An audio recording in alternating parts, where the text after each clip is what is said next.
I know there will be a lot of people listening to this podcast right now where you are dating a passenger. They may not call themselves a passenger, but they're a passenger. They're not making any kind of a decision. They're just going along with the feeling they're having. They're just unconsciously doing it right now because it feels good, but then there's no decision anywhere. And commitment, make no mistake, commitment is a decision. You're not a passenger in commitment. Whenever I do a big live event, there are so many of you who say that you missed it. Is there somewhere I can watch the replay? Despite the fact that I usually mention it like 100 times before it happens, there's always someone who is like, I didn't hear you mention it once and now it's over. Well, the big live event that I did on October the 22nd called Casual to Committed, all about commitment and how to find a committed relationship or get more commitment from someone you're already seeing. It happened, it was big, we had thousands of people, and we now have a replay that is available just for a few days. You can watch it at lovelifereplay.com. Make sure, if you didn't see it the first time around, you go watch it now before it disappears. lovelifereplay.com. People loved it on the day. You're going to love it now. Go check it out. Today's episode is continuing the conversation about how to find a committed relationship. What happens when we meet someone and they're not everything we want? How do we make clearer decisions in our love lives? You're really going to enjoy it. We've got the whole gang together. It's Audrey Hussey here, Stephen Hussey. We're excited. We hope you are too. Enjoy this episode of Love Life. Welcome to the Love Life. I knew you were going to do it. You timed that perfectly.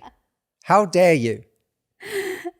Welcome to the Love Life podcast with me, Matthew Hussey, Audrey Hussey, and Stephen Hussey. That is a triple threat today. We're in. Thanks for having me, guys. I think I look like a bit of a Steve Irwin character today. You look like a sexy crocodile. Interesting. And Stephen's like that sort of seasoned nature videographer that's come to shoot the whole interaction. Oh, right, okay. For the people listening to audio, this is going to make absolutely no sense. Well, then they should also check the podcast out on YouTube because the video footage will be there. It makes sense if you see our outfits. I'm sort of I realized after I dressed, I look sort of ready for safari. Audrey's wearing green, what do you call them? Combat pants? Yeah, combat trousers. And Stephen's got the classic crew black tee on. Yeah. Video crew. Yeah. Well, welcome everybody. What are we talking about today? So I want to talk about commitment today, and I want to talk about some key issues in commitment. Some of the big ones. It's no secret people come to us, they want to find a relationship. I want to talk about why does commitment feel so difficult in this dating time we're in? What are the kind of things you should look for, or some of the things you should be okay with in a relationship? How do you know if you are committing to the right person, essentially? Like, should I stick on this choice or should I carry on looking?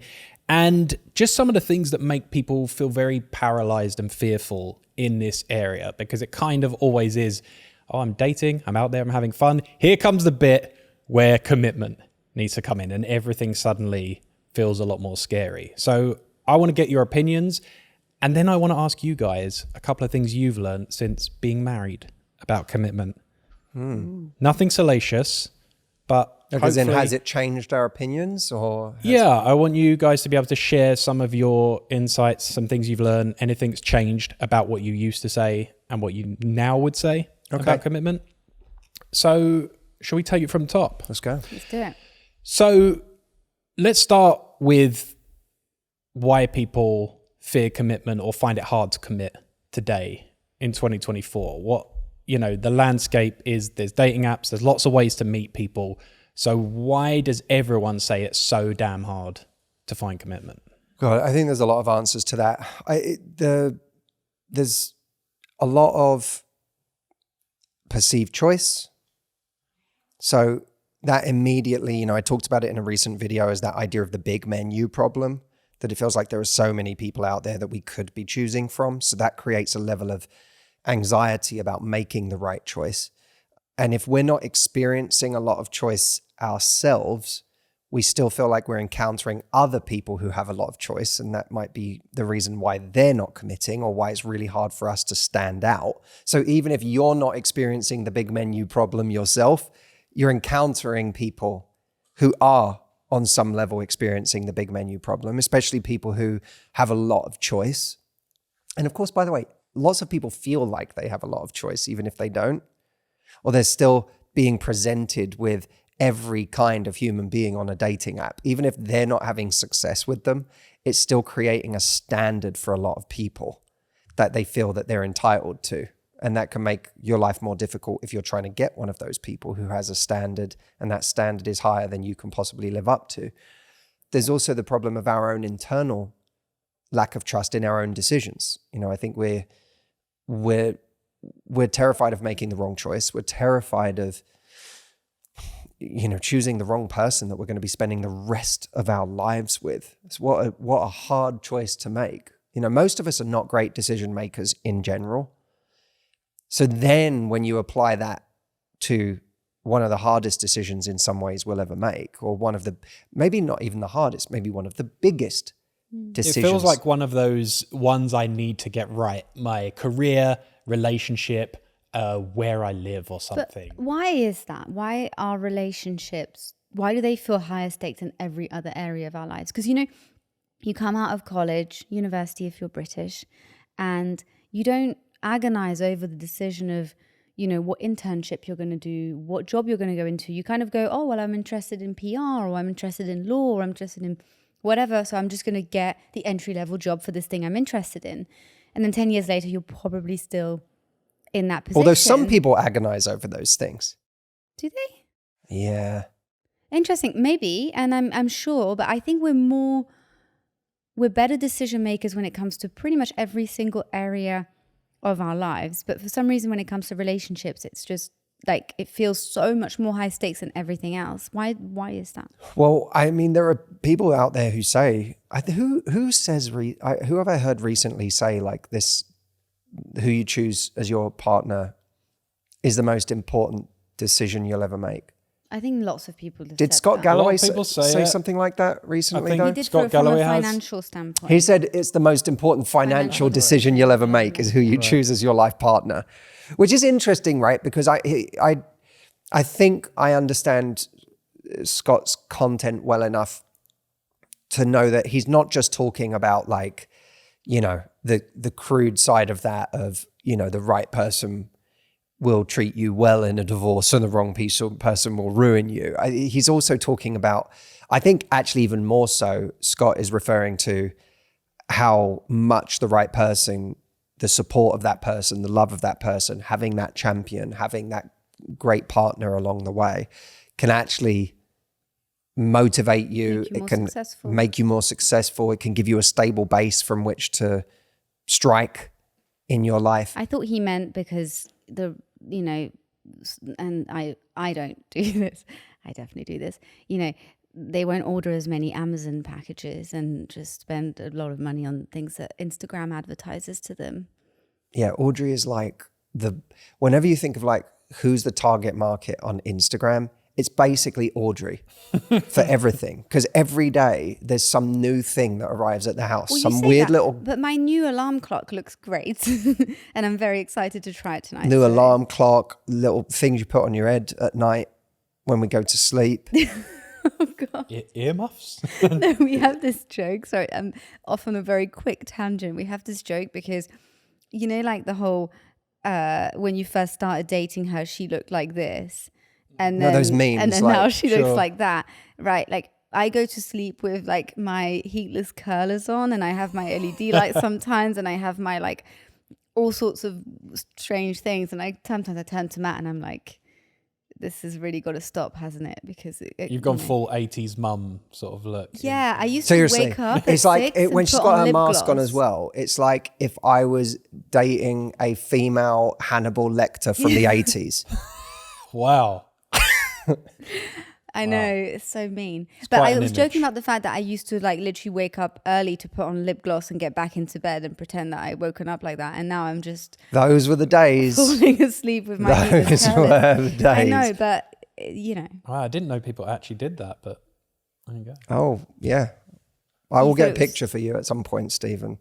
But the reality is that it is one of the biggest decisions we will ever make. And it does have far-reaching consequences for our life.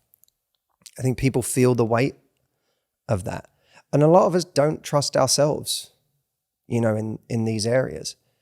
We haven't necessarily successfully made ourselves happy before.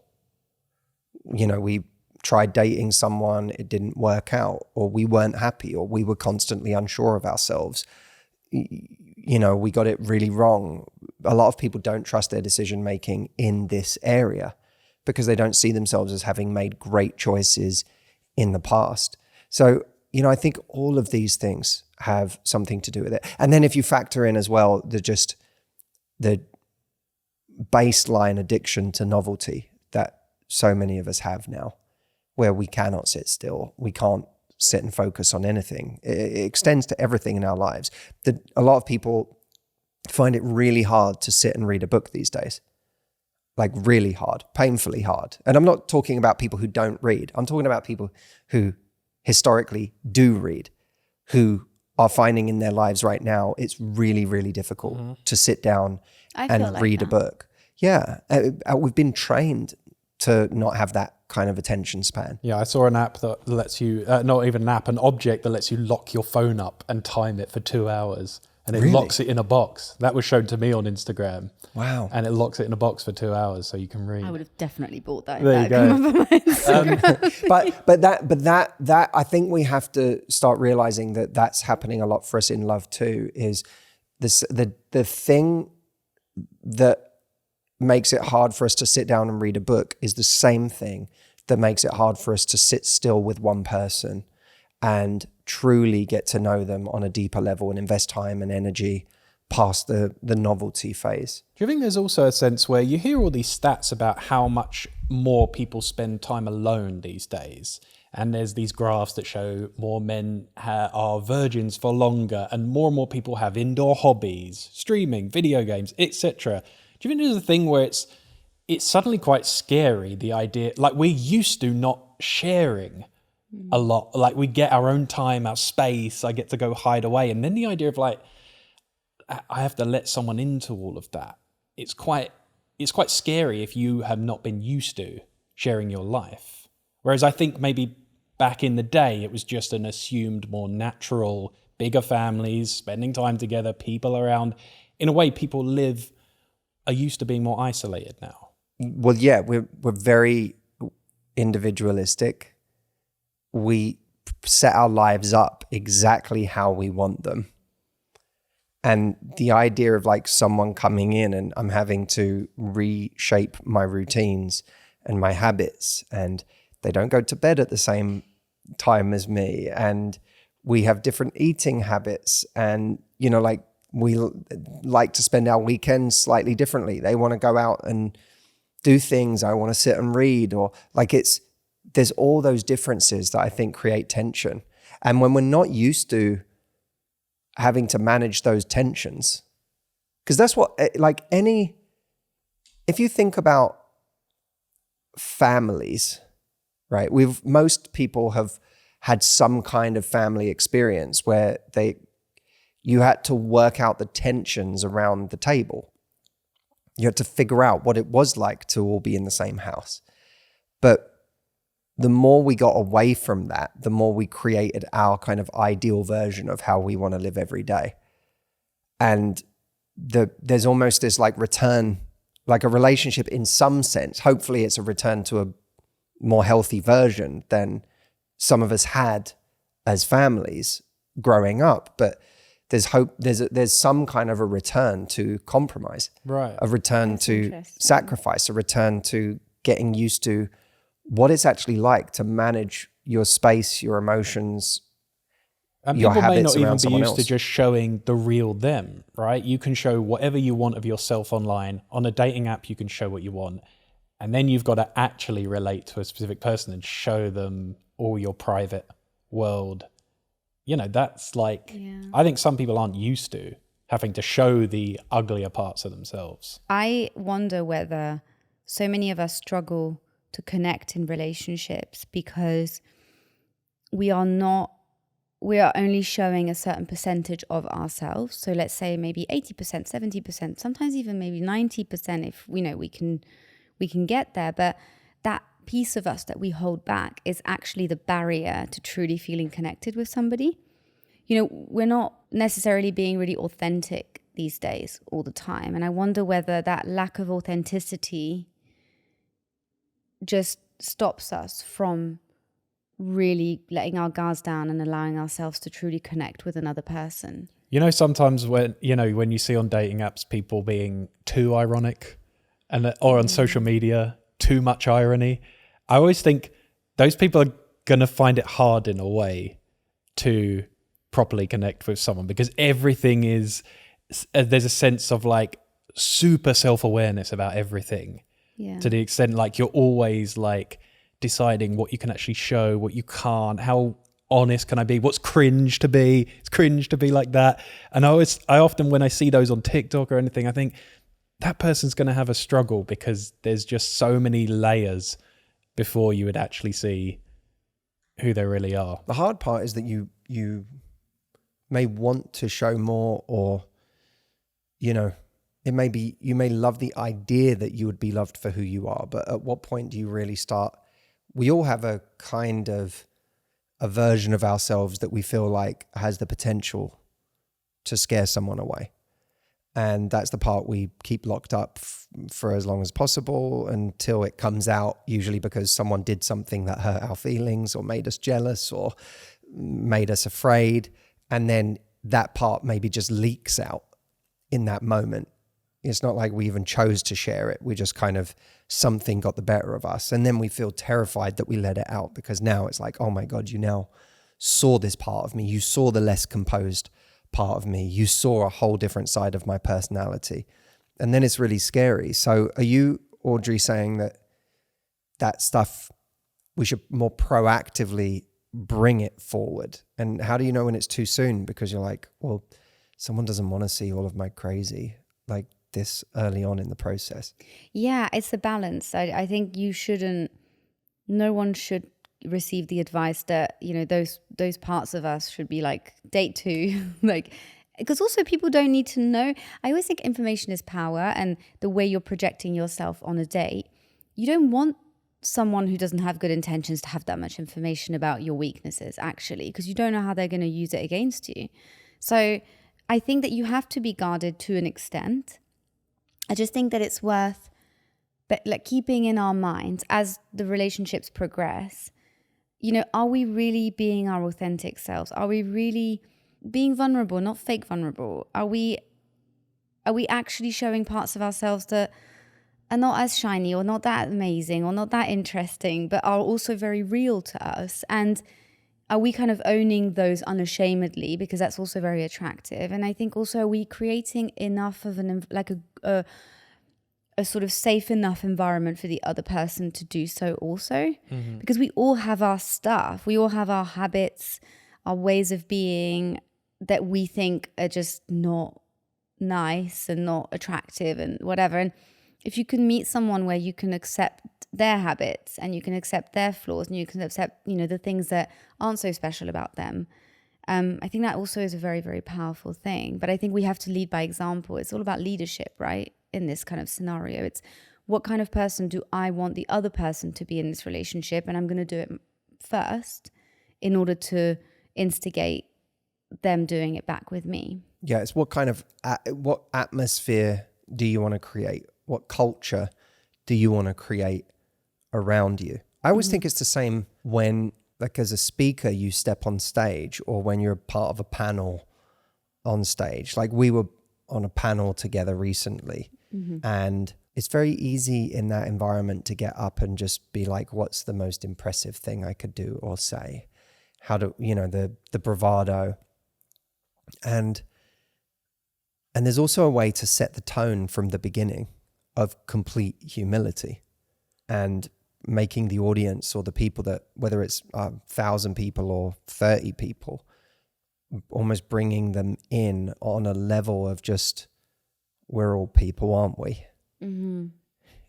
it's interesting because no one wants to hear you necessarily as a speaker get up and just bleed on the stage. You know, if you're there because people came to see you in some capacity. So they don't want you to get up there and say that your life is a mess and you don't know what to do. And it's just, you know, what do I do next? They want you to kind of almost be in control and to have a kind of confidence. But if you can combine that feeling of being in control of yourself with the ability to share about yourself, I almost see it as like, I don't know if this is the right way of saying it, but it's like, I'm fucked up, but I've got this. You know, that kind of feeling, like I've got, or like there's stuff that's, you know, I'm working on, but I've got this. Mm-hmm. That duality, I think, is really, really powerful. Because then even if you hear someone that you relate to, that you think, oh, they're like me, but I'm also in good hands. This may not be that relevant, but it kind of is. Bruce Springsteen said, I'll never forget this, he said, as a performer, he said, the audience wants to simultaneously be surprised and be made to feel at home. And that's a kind of cool, he was talking about when you go out and you do concerts. They want to feel at home. They want to hear you do the songs that make them feel like, this is Bruce. But they also want to be surprised. They also want to feel something exciting or unexpected. That's literally like that in dating. And that's what I mean. It's like the vulnerability, the ability to bring your humanity forward is what makes someone feel at home. Your particular way of owning your flaws, of being in control, of whatever your kind of superpowers are, that's where you have the potential to surprise and delight somebody. Which one of you was vulnerable first? Me. You. So Matt was playing like a cool guy role for longer then. Ooh, different question. You were vulnerable in liking me. But I wouldn't say, were you more vulnerable in showing yourself? I don't know. Yeah, I don't know. You were definitely vulnerable in showing interest. Yeah. Well, I was very open about the fact that I wanted a relationship. I liked you, and I wasn't embarrassed to admit that. But I don't know. I think we were both pretty cool girl, cool guy in the beginning. Yeah. I definitely was. I was like, yeah, I'm just very cool. And then, yeah. It was curlers and Hannibal Lecter face masks. So let's talk about choosing the right person. I know from doing coaching on this for years, we hear from so many people who there's that elephant in the room always is like, do I have the right standards? Should I raise them higher, or should I be more compromising and forgiving? And there's kind of this battle always, right? Between people's standards are too high, people are too low and they're accepting bad treatment. So what if someone is with someone and they're some people tell us they're 80% is right, maybe 90%, but there might be a 10% that really hurts them or causes a problem, or they just think this is really on my mind and I'm not sure if I should commit fully to this person. I'm not sure. I think there's a distinction that's really important to make, because there are certain things that we should have high standards about universally. So we should have high standards for kindness. We should have high standards for acceptance. How much someone accepts us. We should have high standards for being respected. Our bodies, our time, our emotions, our hearts. These are things around which we should have high standards. We should have high standards for integrity. right? Is someone who they say they are. Do they do what they say they're going to do? Or do they constantly break their word? Do they constantly show bad character? Like, these are areas where everyone should have high standards. Then there are areas where it's not so universal, because we're talking now about personal tastes. Like, to me, kindness shouldn't really be about personal taste. Kindness is just something we should all value if we want a good life. Because if you want a happy relationship, you're going to need someone who's kind.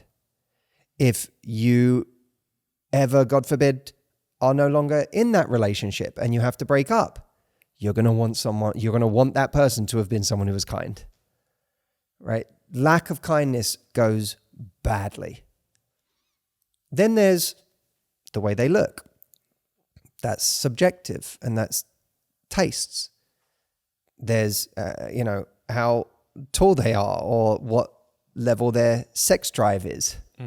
Or someone might be more ambitious than the other, and someone might be more, type A. And how much they choose to work. Yeah, like all sociability. Yeah. How much they like to get out of the house. These are areas where there's not necessarily a right and wrong.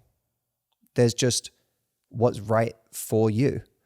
And I make that distinction because there's a lot of people who, when they're talking about something that, should I just, they're most of what I want, but not all of what I want. When the thing that they're not is kind, or a person of integrity, or a person who cares, or a person who accepts you. If they're not those things, you're not missing 10%. You're missing 100% of what you need to be happy. Mm-hmm. There's other things where if you're missing that thing, you're missing 10%. Okay, but what if it's to do with core values? Like,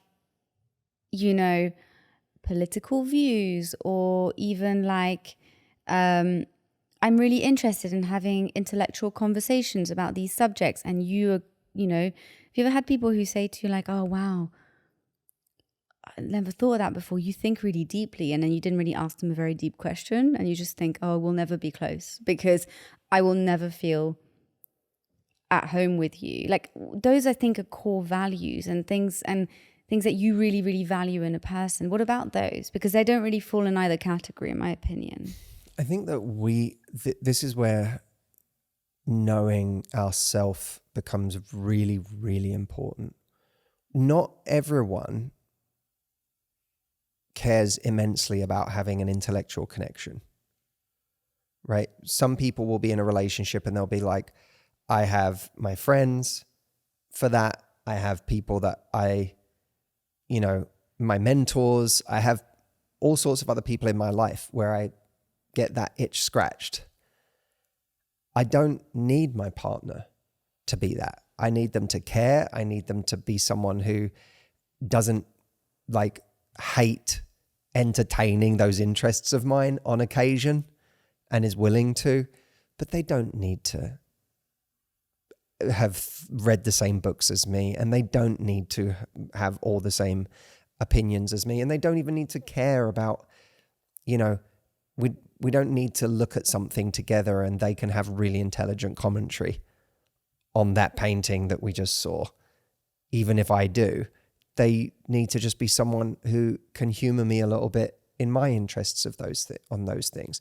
Now, if you have very deep political views about something and you're with someone whose views are so diametrically opposed to yours that you can't even respect them, like, it goes to the heart of you being able to respect that person. You can't respect those views and you can't fully respect the person who has them, then that's a problem.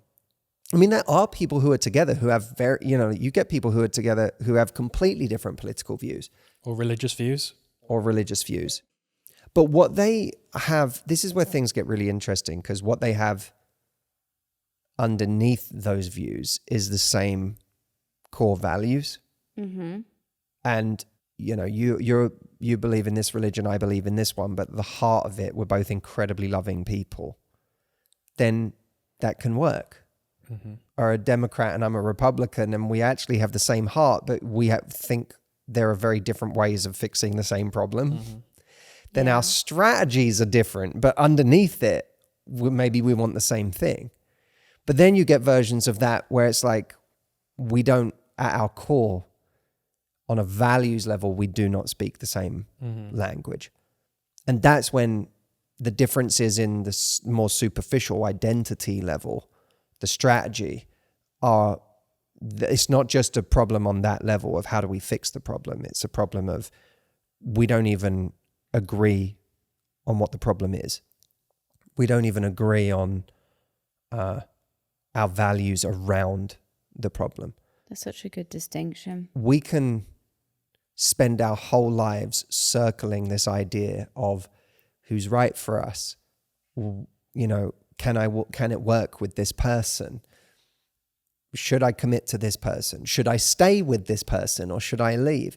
It's very easy to run out the clock on our entire lives asking these questions. And in many ways, that's the biggest danger for us.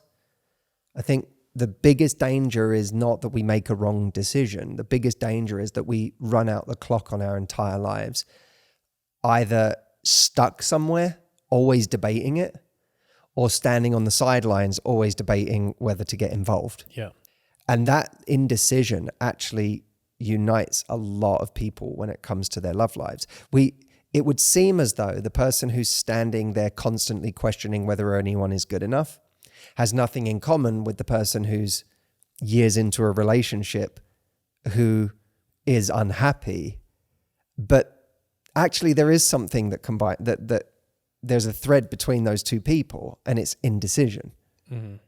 One slipped into a relationship a long time ago and is still questioning whether they should be there, and the other person never got into one and is questioning, you know, which relationship to choose. What I think, and I say this humbly because I know it's actually really, really hard, but what I think that we do have to get better at is making decisions, even if the decisions we make are to get us to a decision. So if you've been on a date with someone and you're like questioning, should I go on another date with them, or should I this, should I that? Just go on another date with them. Go on another date and get involved in a different activity with them. Do something different than you did last time. And see if anything shifts for you, or if you remain just as ambiguous. And fine, if you remain just as ambiguous, don't see them again. But do that instead of constantly deliberating from the sidelines. Yeah. If you've been seeing someone and you're like, I just don't know, should I give it a go or should I not? Well, I don't know, maybe give yourself a month and be like, I'm actually going to just see this. I'm going to stop seeing everyone else and I'm going to see only this person for a month. And I'm going to see if anything shifts for me. I'm going to see if anything changes. I'm going to share more of myself with them than I have been, because maybe I haven't even really given this person a chance to know me. So I don't even know if this person does really connect with me or accept me on any deeper level, because I haven't really shown them much. What happens if I do? What happens if I get more curious about them? Or it might even be, having a conversation with a friend or someone that you wouldn't normally ask for advice about a person you're seeing. Hey, I'm struggling with this. How did you make a decision? How did you decide to be with the person you're with? And maybe they say something that shifts you. But at least at that point, you've spoken about it. Mm-hmm. Or if you're in a long-term relationship with someone and you've been seeing them for a couple of years and you find yourself torturing yourself every day with, is this the right person or not? Maybe you say to yourself, I'm going to give this 6 months where I give myself permission to just lean in to this relationship without questioning it. And that doesn't mean being passive, by the way. It might mean we're going to go to therapy because there's like things that are constant sources of friction for us. So what would I do if I was earnestly trying to make this relationship work? If I was sincere in my effort to make it work? We would go and do therapy. I would spend quality time with them.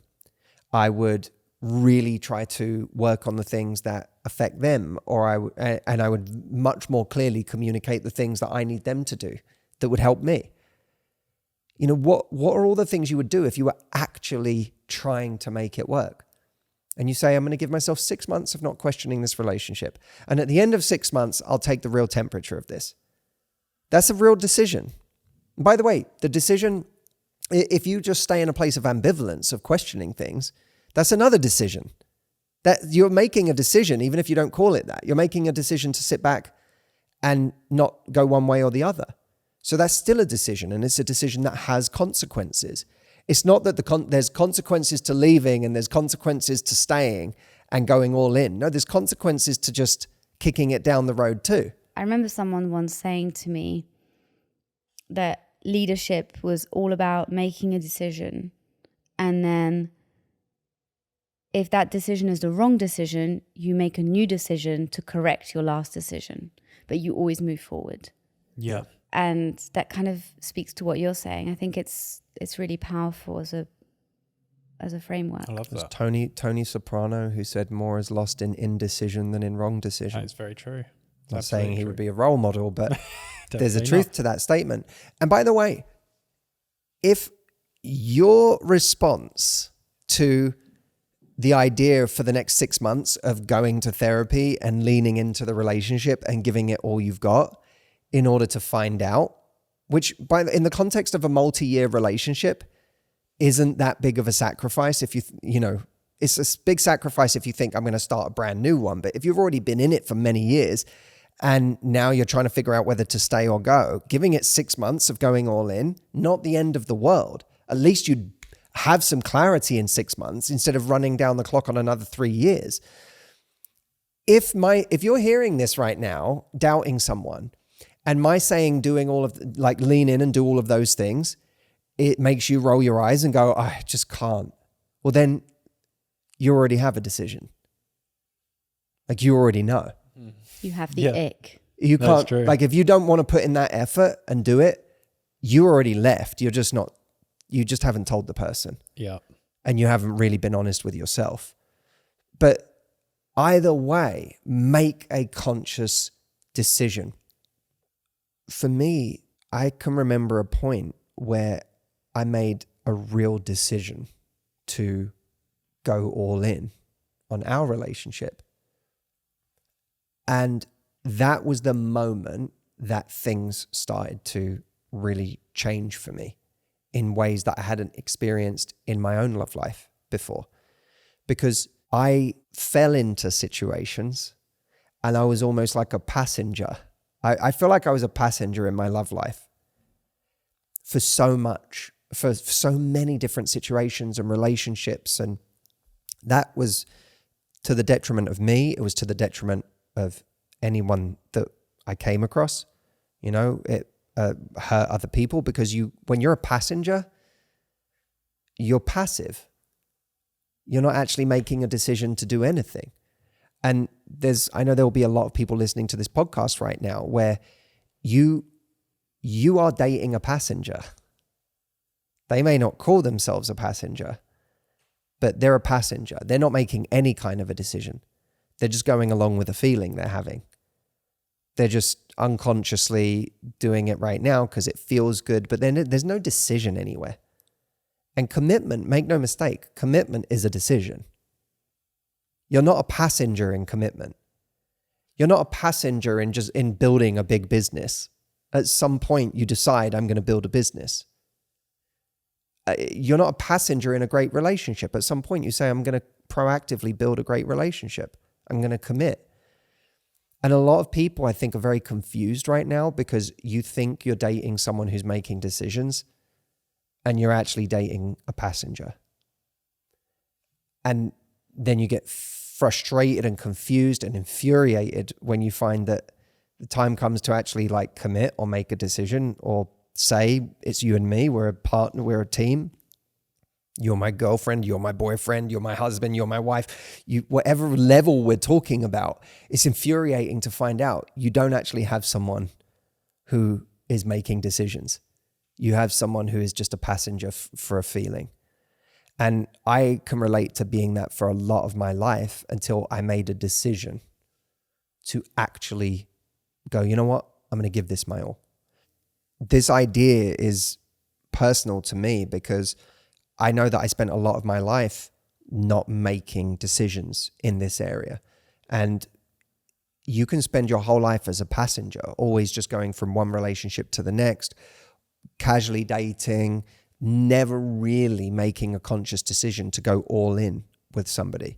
And this is one of the things we talked about yesterday when we did the big event was, what can you do to get someone out of passenger mode and into decision mode, where they're actually making a decision to commit, a decision to go all in. For anyone who missed it, by the way, the link is lovelifereplay.com. We are airing a replay for a short amount of time for anyone who missed it. Go check it out while it's still available. It's not going to be available forever.